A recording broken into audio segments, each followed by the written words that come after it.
Hello everybody, I hope you're doing well today. Today we actually have an extremely fun collection of invasions to go over, and all but one of these clips are going to be at rune level 80. Now before we get into that, I do want to apologize about yesterday's episode. I didn't realize how incomplete the editing was in the second half of the video, and I don't like it. I listen to my videos back to make sure I do in fact like how I edited it, and I didn't, so I imagine that you guys probably didn't either. So I do apologize. I am going to try and do quite a bit better in the future. And second thing is come check out the Twitch, guys. If you're not on the Twitch, come on in. It's a fun time. We're always doing some pretty stupid stuff and having a good old blast. So, with that being said, rune level 80 invasions. We are currently here in Lindale, and I am using this really cool tech you can do with the jar cannon. Essentially, if you stand very close to something you can fall off of, the recoil of the cannon or the ballista will knock you off and prevent you from doing the reload animation. So in areas that have something sort of like these fences here, these railings, you can oftentimes use these to make it to where you're able to sling a lot more cannon bolts downfield with the recoil of falling off. Now I mess up right here and accidentally fall off the railing, and so we are in an extremely vulnerable spot right now. I'm fat rolling, I need to swap to something else, and boy howdy, that is about to be 3 people. So we need to swap our menu to something a little bit more bearable in this situation.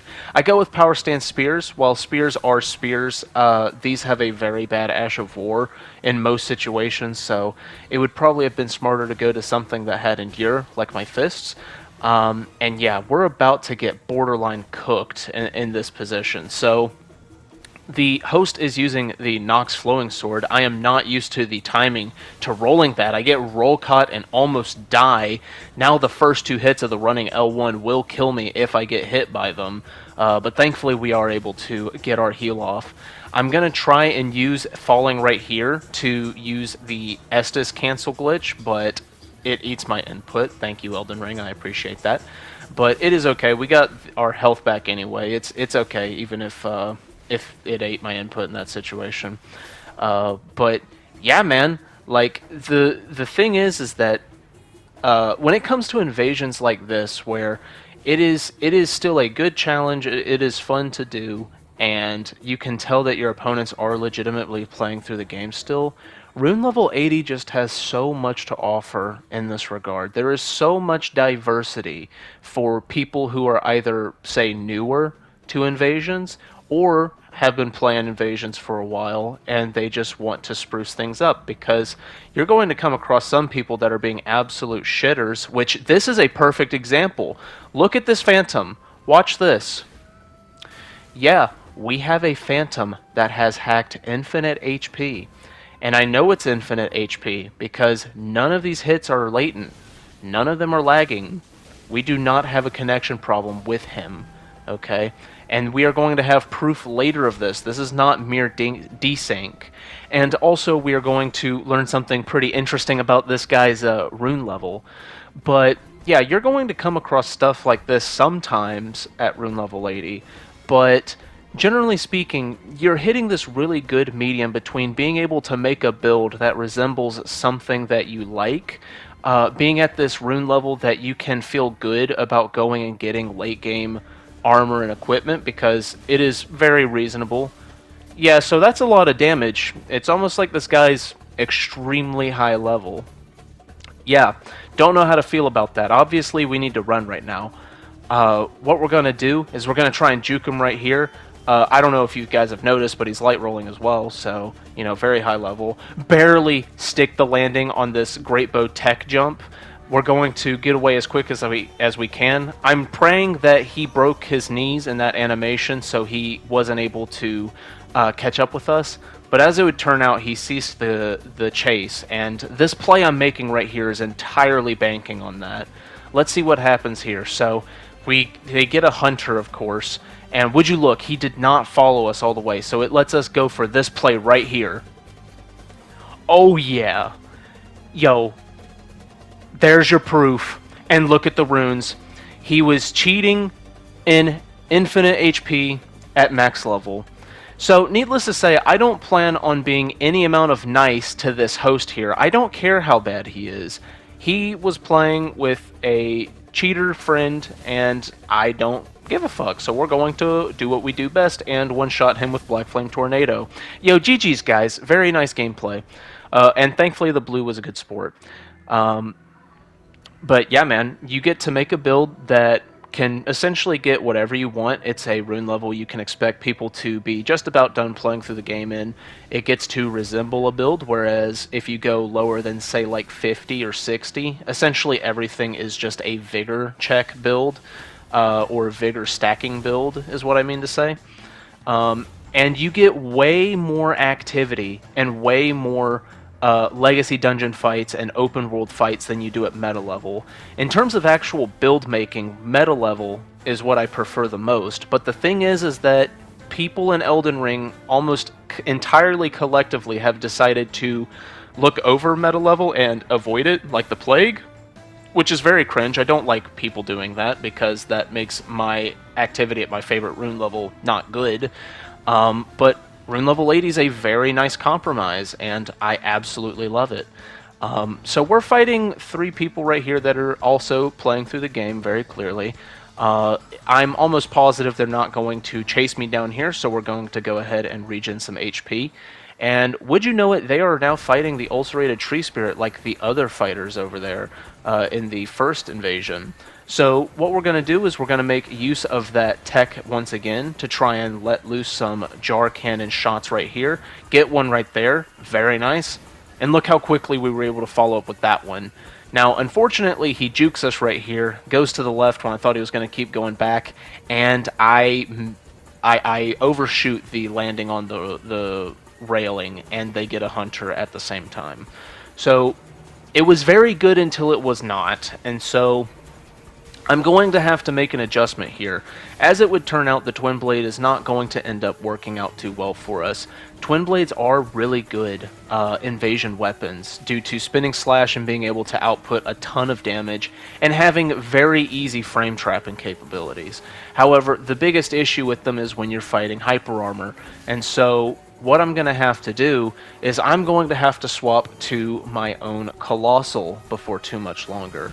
And what's awesome about Colossal weapons is that their hyper armor makes sense, unlike the medium speed hyper armor weapons, because if your opponent is like this guy here using the Zweihander, he will not be able to tank through my own Colossal Greatsword. So what we need to do is get out of here as quickly as we can. We're at low HP and there's all 3 of them now. They're raining hell down on us. We need to... That's a super dangerous combination of spell and jumping attack he was throwing at us, but thankfully they let off our case for just a moment, and we're going to need to break off long enough to be able to swap our setup. So he's using some different gravity stuff. He's clearly just making like a purple magic build for running through the game. Very neat. And so, yeah, we're going to do a little bit of running and try to go for a Blasphemous Blade hit right there, but believe it or not, everybody dodged it. How often do you see that, where people actually dodge the Blasphemous Blade hit? I can't believe I didn't stutter when saying that twice. Wow, I'm on some power hour energy right now for not having stuttered. So yeah, I noticed that he is also using an Ultra Great Sword, and I'm like, you know what? I would rather not deal with hyper armor. So we're going to swap to our Uggs ourselves. I'm gonna have to swap a talisman too. I'm fat rolling, but. Yeah, Sacred Blade on this makes it to where it does obscene amounts of damage. Like, I can make this easily reach, like, high 700s, even though this is only a plus 18 weapon at level 80. Like, it's like a half-baked Ultra Great Sword, and it still has damage that high.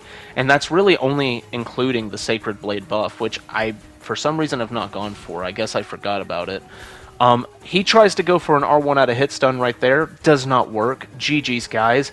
Able to dispatch those guys very quickly. Now it is time to fight the host, who seems like a pretty respectable lad, doing a little bit of honor and not Omega ganking us right there.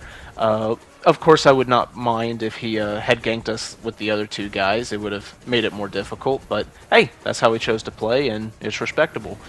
So he rolls through that, tries to go for the backstab. Now we're going to do a little bit of animation blending, and he gets caught in another block and is going to die because of it. GG's extremely fun invasion. We were on the fritz a couple times, and that one was really fun. GG's. Now, this final one here is the only one that is going to be at meta level 125, but this was such a fun invasion that I wanted to include it here at the end anyway. And the thing is that this is why co-invasions need to be way more common than they are, because we're in this really interesting area. Before watching these guys jump over to this roof, I'll be honest, I didn't know that you could jump over here, and we're running about 54 strength Shamshir, if I'm not mistaken.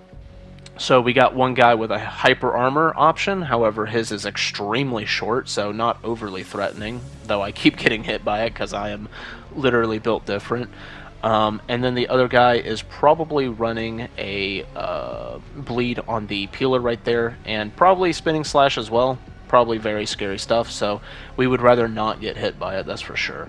But yeah, essentially we're going to be doing our business here, and we are actually going to get a co-invader.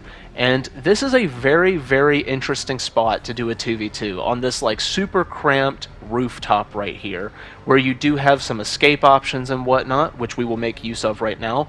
Crimson Tier cancel right there, perfectly off the edge, very nice.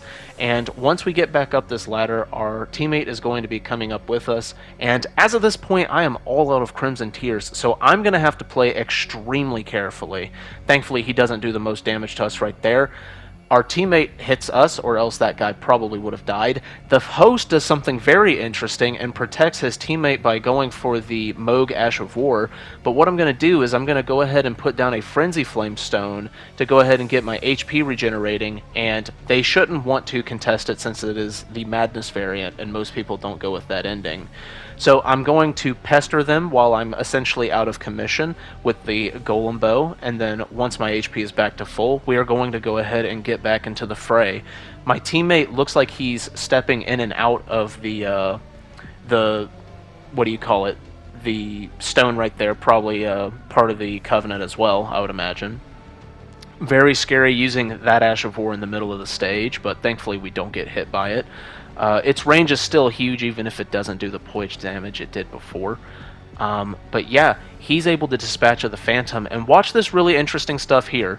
So, I keep from doing the knee breaker right there. He kills the invader through the roof, but because we went to the Great Bow, we got him right there.